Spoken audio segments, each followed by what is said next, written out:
The 966th edition of the MMA Gambling Podcast on the Sports Gambling Podcast Network is brought to you by Underdog. Underdog's hooking up new customers. Play just $5 and get $100 in bonus funds when you sign up with promo code MMA SGPN.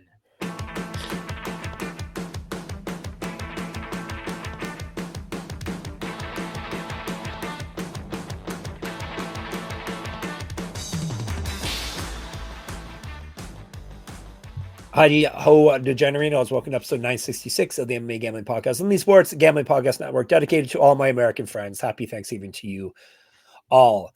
It's going to be a happy episode because we're covering Samurai Fight House.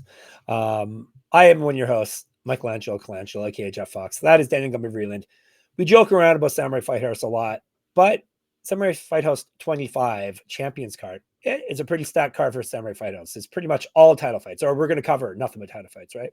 Right. We're going to cover all 5 of the title fights on the card, plus a couple of lightning round picks. But, I know we started, this started as a joke when we had, down weeks in January and we desperately needed some fight cards to cover. And we did a Samurai Fight House one. And it was they really have been churning out killers. Honestly, I know Aileen Perez has been, a joke once in a while. But, she shouldn't be. She's a top 10 women's bantamweight right now in the world. And then Kevin Vallejos is nasty, and he's fighting Giga Chikadze next month. We might be talking about him being a top 10 featherweight pretty soon. So Esteban Ribovic went out there and he knocked out Terrence McKinney. We just got dude after dude after dude coming out of Samurai Fight House that winds up being very legit. So while it wind up kind of being a joke because maybe the name of the promotion's a little silly or whatever, it is turning into outside of Jungle Fight is good down there, Shooto Brazil, outside of those 2 promotions, it might be a top 3 South American promotion. Well, yeah, it was more of a joke when we were covering it too, I'm sure. Definitely. Yeah. Now they're up to 25 fight cards, and as Gumby said, they have they've come through. They've produced a lot of good fighters. So. Anyone, before we dive into it, people you can picture from this card making the UFC? There's one in particular I really like. And then there's I could see a couple others making a move up. There was one I thought was gonna kind of be on that trajectory, but he went and took a LFA fight and got punched into next week, which by the way we successfully predicted. If you want to go back to that fight, but it could probably still round things out if he wins a couple of more. So there's 1 or 2. Cool. Let's dive in. After a reminder, we got a merch sale going on right now. Gear up for the holidays at the SGPN merch store. That's sportsgamblingpodcast.com/store. The perfect gift for the degen in your life. Promo code HOLIDAY for 25% off everything in the store. There is a lot of good MMA Gambling Podcast gear there. So check it out, sportsgamblingpodcast.com/store. HOLIDAY is the code. Samurai Fight House 25, El Duende versus Miletich. Pat Miletich coming out of retirement. God, I hope not. Different guy. He's too busy driving drunk, apparently. It seems like every other day. Didn't he get beat by... It was fairly recently, right? Yeah, he got beat by that guy who Mike Jackson. Didn't Mike Jackson beat him? I think that sounds in an like MMA something that fight? happened. I think it was TKO exhaustion though. Because he's TKO old 55 or something like that. This Samurai Fight House is not in Argentina. Montevideo, Uruguay. I'm not sure if did I miss that? I might have missed that. Yeah, I'm not sure if they generally. We don't cover them every event that they do. We have covered them before. I thought they were strictly Argentina, but maybe they are. Maybe they are moving on up, which is good. Good to see. It's on YouTube too, which is another good thing to see. CDEEC is the venue in Montevideo, Uruguay. If I'm sure we have some listeners or fans down there. Shockingly, people like us. So if you're in that area, that's where you go to see it. And we're working on the offshores, hoping that they post some odds. And maybe there's odds by the time you hear We've gotten them before with Samurai Fight House when we covered them. We've gotten it before. So hold out hope. And what else are they going to cover this week for real? All right. Nothing but title fights. Samurai Fight House welterweight championship. CJ Brant, American. He's fighting Alejandro Castillo. He is from Argentina, naturally. Almost all of them are from Argentina. They're fighting, it's 3 or 5 minute rounds here. It says 3 5-minute rounds for the strap. Castilla's Pantera, 12-7, 4 knockouts, 5 submissions. He's been knocked out once, submitted 4 times. This is his debut. Lost win over his last 6. Used to fight at 155 and 185. Brant is Junkyard Dog. We're back to the nicknames finally. Yesterday, no nicknames. Last episode. 6-2, 4 knockouts, 1 submission. He's been knocked out once, submitted once. 3-0 in Samurai Fight House and the champion. He's won 3 straight and 6 of 7. Last 3 wins all via finish. 0-1 in LFA. He's fought at 155. 1-0 in custom fighting. 6 years younger than Castillo. I'm going to go with the champ to retain. My guess would be in the low 200s as a favorite, like negative 215 or something like that. This is the guy who trains out of the Goat Shed, which seems to somewhat have a working relationship with Samurai Fight House, because I think maybe Jimmy Pace Jr. is out of there too. Somebody else who fought down there seems to be buddy with the Samurai Fight House people. But I watched some of Brant, and like, he's a guy who had a little bit of a tough time in the US with some of the regional events up here. He went down to Samurai Fight House. He's actually won 3 times this year in Samurai Fight House. This will be his 4th fight this year in Samurai Fight House, and he's looked so damn good doing it. You know, on the feet, if I had to criticize, like, his shots are still a little wide. He throws, like, you know, big you know, it's not like crazy bad, but like, you know, he could use to tighten things up there, especially because like his defensive striking is like so sharp. Like he's really tight defensively, but then when he lets go with his hands, it kind of gets a little bit sloppy. So I think that's probably his biggest weakness. And you know, Castillo actually is really quick to the target, so that could wind up being a problem for him, is that Castillo punches really straight. With that being said, Castillo, when I've seen him on the bottom, seems to have no ideas on how to get back up. He's very much not a guy who does good at grabbing underhooks or using butterflies. It's just kind of like when he's down, he's down. Especially if it's in the middle of the cage, he's like real out of ideas. And Brant's got like a pretty good takedown game. He gets quick to the hips. He's very athletic. This is an explosive athlete, I would, you know, consider. I think he's starting to round out the rest of his game to go along with that. But like where it stands, even just now, as athletic as he is with the level of fighting he's getting here, I think even if he's not having what he wants on the feet, he just takes a takedown whenever he wants. The only way I could see Castillo winning this fight is if Brant is like out to prove that his striking has gotten better. I could see him getting hit with some straight punches and possibly dropping rounds or getting stunned or something like that. But even if he just got stunned, he's going to shoot that double right afterwards. He should be on top, hitting ground and pound. And he's got good control too. So with a guy who doesn't really have ideas on how to get up, and the other dude having like good control and athleticism and power on the mat, you got to go with the powerful guy. So I'll take CJ Brant here. All right, let's move on up to middleweight, SFH vacant middleweight championship. I won't ask you why, Gumby, I unless know, you know why it's vacant. I think I know. I actually think it was Carlos Petruzzella's title, and when he went to fight Josie Alton Santos in LFA, I think he dropped the title as like a courtesy to Samurai Fight House, saying like, hey, I'm on to bigger and better things. Promptly got knocked out, came back to Samurai Fight House, and needs to fight for a vacant belt. Yep, that would be Carlos Petruzzella, as Gumby said. He's from Argentina. Nicolas Martinez from Uruguay. They're fighting 3 5-minute rounds, 185. Petruzzella, Tito, it's a nickname, 14-1. 7 knockouts, 7 submissions. He's been knocked out once. He hosts rounds. 11-0 in Samurai Fight House, and the former multi-time champion. TKO win in his last bout. 0-1 in LFA, as Gumby said. He's fight at 170, 10 years younger than Martinez, 2 inches taller. El Toro, 8-6 with 1 no contest, 2 knockouts, 5 submissions. He's been knocked out twice, submitted 3 times. He hosts rounds 2. 0-1 in Samurai Fight House. He has lost to Petruzzella. I wasn't sure you were gonna get that. Yeah, it's I got it. He's lost 2 straight. He's won 1 of 4, 2 of 7. Both of his past 2 losses via submission. Last 1A fight, December 2022. He's fought at welterweight and light heavyweight, 2013 pro MMA debut. I am on the ball, Gumby. Yeah, so this is going to be Petruzzella like negative 750. And not just because they fought before and he won, but like if you look at the way he won. So first of all, the reason I picked against Petruzzella when he fought at LFA is he is very hittable. He's got so much faith in his power, but also seemingly like a weird amount of faith in his chin. And it probably isn't warranted, because when he fought Josie Alton, that dude hit him with a right hand, and it was immediately over. As a matter of fact, I'm not even sure he had a follow-up shot, if I'm remembering that fight well enough. And Petruzzella was the favorite in that fight too. So like Petruzzella is very hittable. I mean, even his last fight with Nico here was like those two both cracked each other on the feet multiple times. But the big difference for me is that Martinez, kind of at his age, seems like when the fight goes on for a little while, he gets into a war, he gets tagged once, whatever it might be, it kind of seems like there's some quit in him. And I I don't like saying that about a fighter, but like his You do it all the time, though. I do it a lot.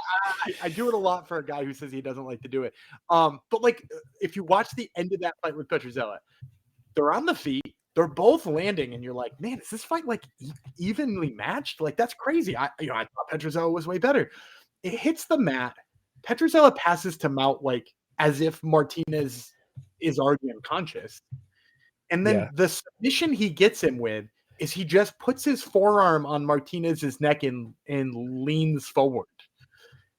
They called it officially a forearm choke from Mount, but it was just like kind of like what you do to your little brother when you're beating him up, you put your forearm down and like if you got some basic jujitsu, like shrimp to the side, like turn your neck to the side, like shift your shoulders and wall walk a little bit, ground walk a little bit, like all of those things alleviate the pressure of like a forearm on your windpipe or a forearm on your carotid, and like he did none of those things and was just kind of like stood there for a second and like, oh yeah, that hurts, and then tapped. And so like for me, I know Petruzzella can get knocked out by a big shot. I haven't seen Martinez land any of those recently. And so then, like, what's our reasonable path to victory for here? Martinez gritting it out. He hasn't really been gritting it out in recent fights. So I'm going to take Petruzzella just by being like a guy who is constantly dangerous and seems to have the will to fight more than one round. So give me Carlos Petruzzella, probably big favorite. All right. Lock it in. We are brought to you by Novig, Novig. Novig is America's #1 sports prediction market. Novig, you're getting the best prices because they have reduced juice. Novig is available in 35 plus states. Download the Novig app, check it out, and you get $50 when you spend $5 if you use our promo code SGPN. Get in on the action with Novig, promo code SGPN. And Underdog is your home for pickup entries where you win up to 500 times your entry, 5,000 times, excuse me. Gumby probably has a winning play for you, I'm guessing.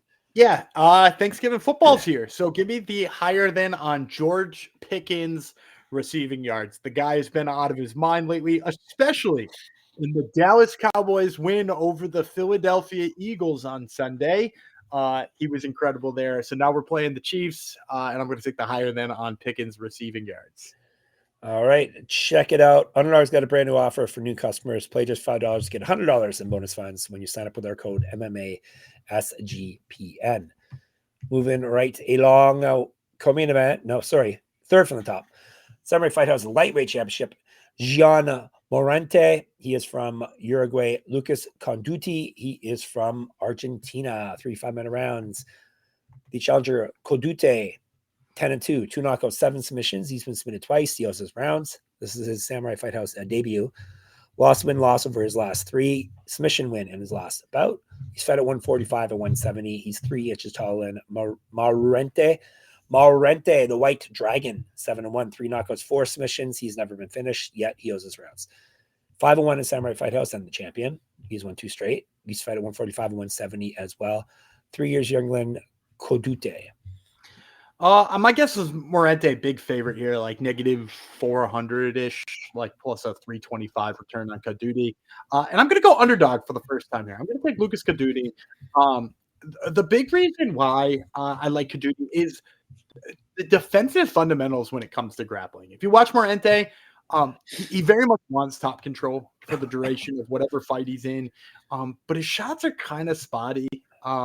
He does a really the thing that stuck out to me particularly bad was he does a really bad job at getting his hands clasped behind a double leg takedown. He'll like get around the hips and he doesn't snake his hands behind the knees, and he doesn't lock his hands behind the hips. He just kind of like pulls too much. And after doing that for a little while, he usually switches to a single, and it's like by then, yeah, he's fighting a bad enough level of competition in a lot of these fights that maybe he hits the single or he switches back to the double or he winds up with a body lock takedown. But it's almost like those doubles are like just like futile early in the moments there.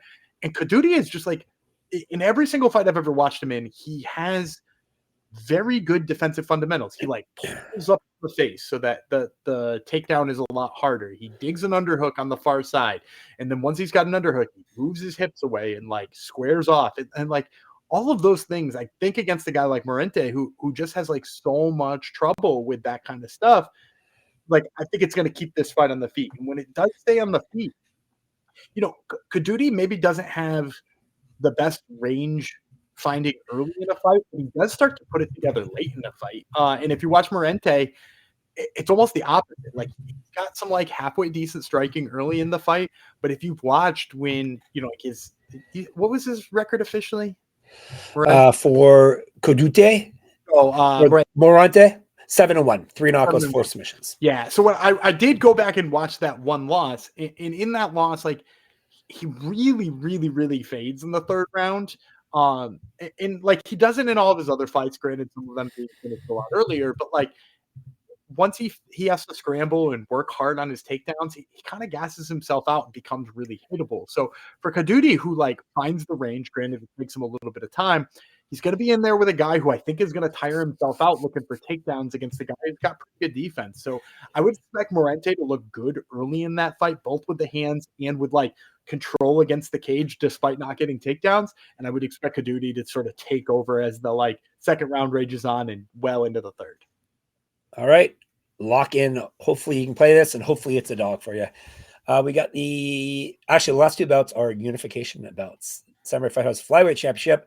Ignacio Fernandez, the champ.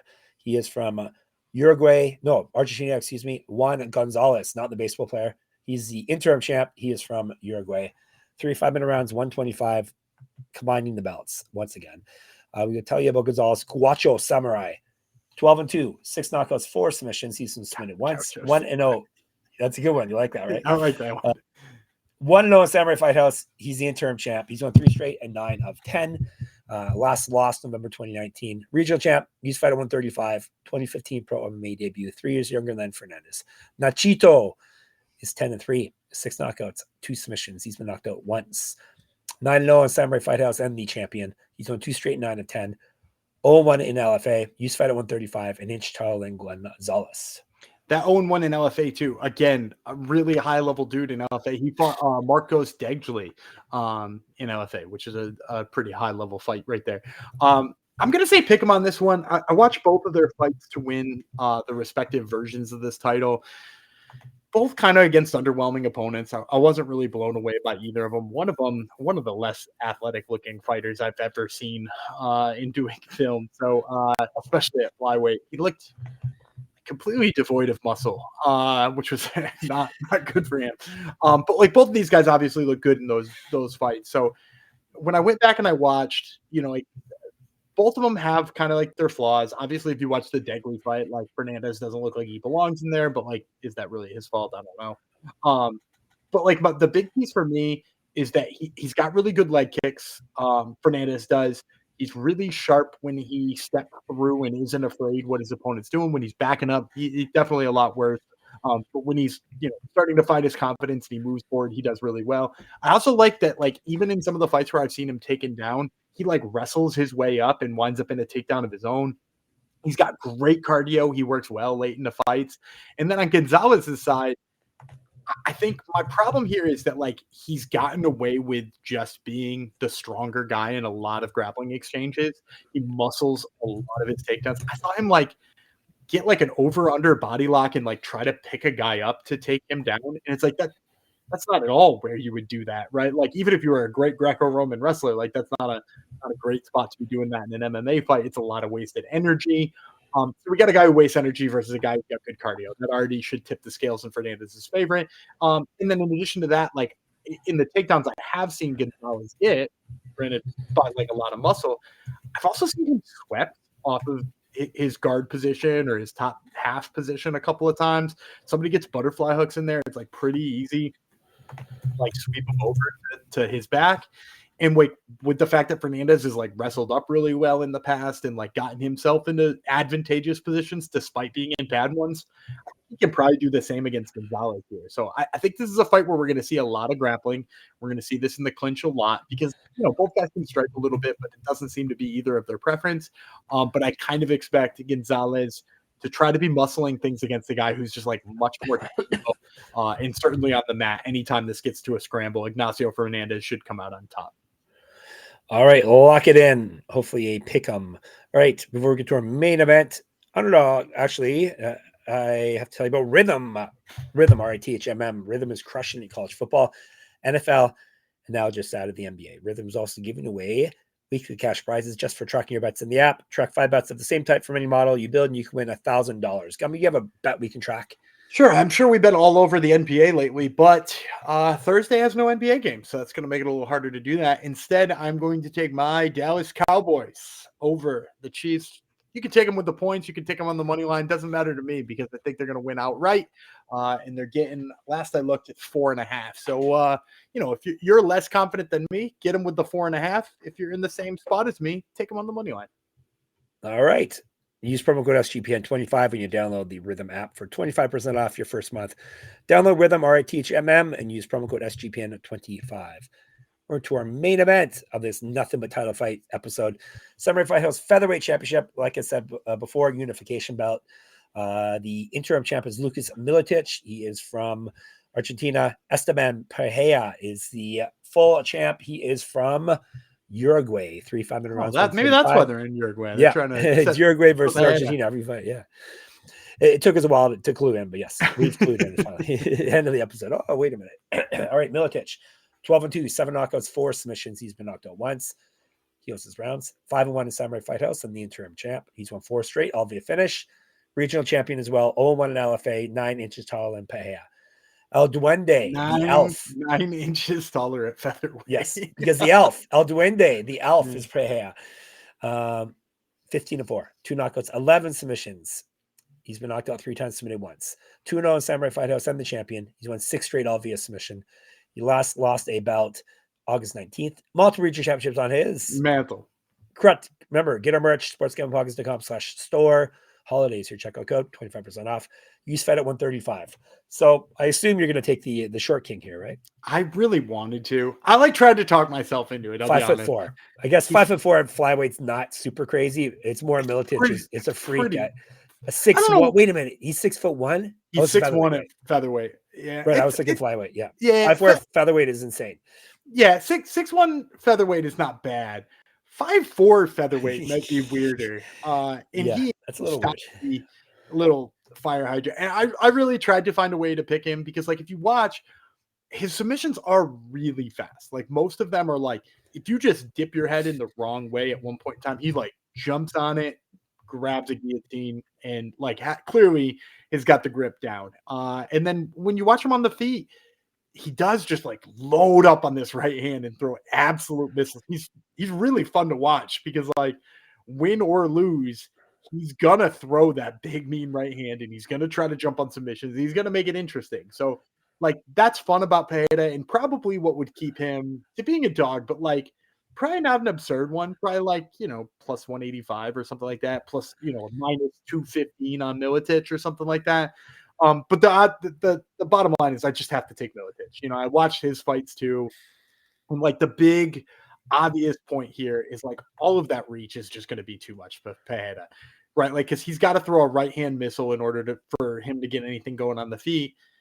And Miletich is like so long and like really good at using that length too. He like pumps out a jab and he circles away in like an annoying way that makes it like you're never going to reach him. And that's if you're close to the same size as him, never mind 9 inches shorter than him.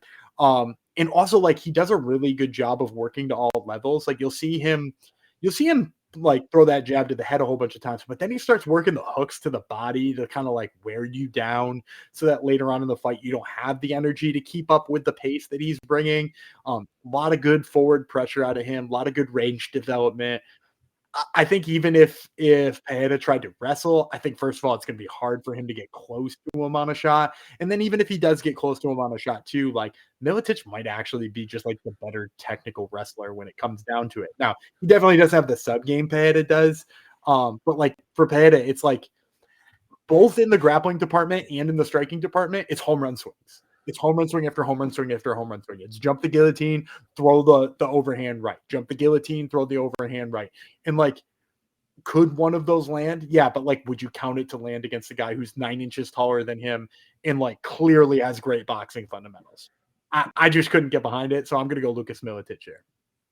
All right, lock it in. Let's give you a recap, and then we'll get you lightning around. Miletich, Fernandez, Codutti, Petruzzella, and Brant. All right, which name doesn't fit there? Brant. All right, lightning around. Zach, bang, boom, pow. Gumby. Yeah, I went through these prelims, and I feel kind of bad picking the people who I'm picking, just because like the Samurai Fight House prelims tend to be like, oh, I get it, they like this guy because look who they fighting, and it, no offense to the people who I'm picking's opponents, but like, man, it's like 5-0 versus 1-3 or something like that almost all the time. And the first 5-0 I'm going to take Matias Valdez. He's a Chilean fighter, 5-0, 125er. Good all-around skills. Like I just, when I've watched him fight, like, sure, does he look like a 5-0 South American prospect? Yeah, but like one that is like figuring things out as he became 5-0. And like, who knows? Like, there's not a lot of Chilean prospects out of there. He could be one of the ones who sticks out in the near future. And then the other one I'm going to take is an Argentinian prospect, Valera Ibanez. She's 7-1. She's a strawweight prospect. Kind of the same deal here. I think she needs to get a little faster on the feet, but like, I really like what has been developing in terms of her striking. Like, if you watch her early fights, it's a lot of like, I mean, it's still slow, but it's like a lot of like trying to figure out what punch comes after what punch. And like, she's really sort of rounded that out in the last couple of fights. She's got a little bit of a ground game too. So for her to be able to start to figure out all the facets similar to Valdez, I think both of them are on the right kind of path to be somebody you might hear from this promotion. So once again, that's Valera Ibanez and Matias Valdez. Excellent. And who is the fighter you were excited about? You hinted at the starting. Yeah, you're most excited about. So ones I think who could be UFC level talent. So Lucas Miletich. I mean, I think he's like, if he wins the, unifies the titles here, maybe one defense in the new year, you could see him in like an August Contender Series fight, especially since clearly they're paying attention to Samurai Fight House now, and it's like a promotion they are giving a shit about, basically. And then also, like, Petruzzella obviously got knocked out, needs to work on his striking defense. He's probably, if LFA was giving him a shot, he's probably not that far from being looked at again. And like, the other half, because I think I said one and two halves. CJ Brant is kind of interesting to me. It's like, he didn't do well in the American regionals, but he seems to be like figuring out his game to go along with his physicality since he's been there. This will be his 4th win this year if he pulls this off against Castillo. So the champ of a regional organization who's willing to fight 4 times in a year, his record starts to look respectable at 7-2, talking 2-3 more wins maybe. And who knows, like you could see him sometime in the near future. So Brant, definitely Miletich, maybe Petruzzella. All right. Awesome. Samurai Fight House, you're set. We'll be in the Discord. Even if there's no MMA on, we're always in there chatting. sportsgamblingpodcast.com/Discord. MMA Gambling Podcast on YouTube. SGPN MMA on Twitter. He's at Gumby Vreeland. I'm at Jeff Fox Writer. At Jeff Fox Writer on Instagram. MoneyMMA.substack.com is my Substack. Gumby's got a podcast called Top Turtle. He's got a bunch of Georgians on it this week, right? Yeah, we got 3 Georgians fighting for Arkenna, which we broke down on yesterday's episode. Merab Sherekadze, David Lorkip-Panidze, and Georgi Pilatashvili. Easy for you to say. Top Turtle MMA, check it out. Of course, sportsgamblingpodcast.com, sportsgamblingpodcast.com/store. Remember your code HOLIDAY at checkout, 25% off. sportsgamblingpodcast.com/Patreon. Hopefully when we're back on Sunday, my voice will be better. I'm sure it will be. Gumby will bid you farewell. All right, I'm Data Gumby Vreeland. He's El Duente, Jeff Fox, and we will see you on Sunday.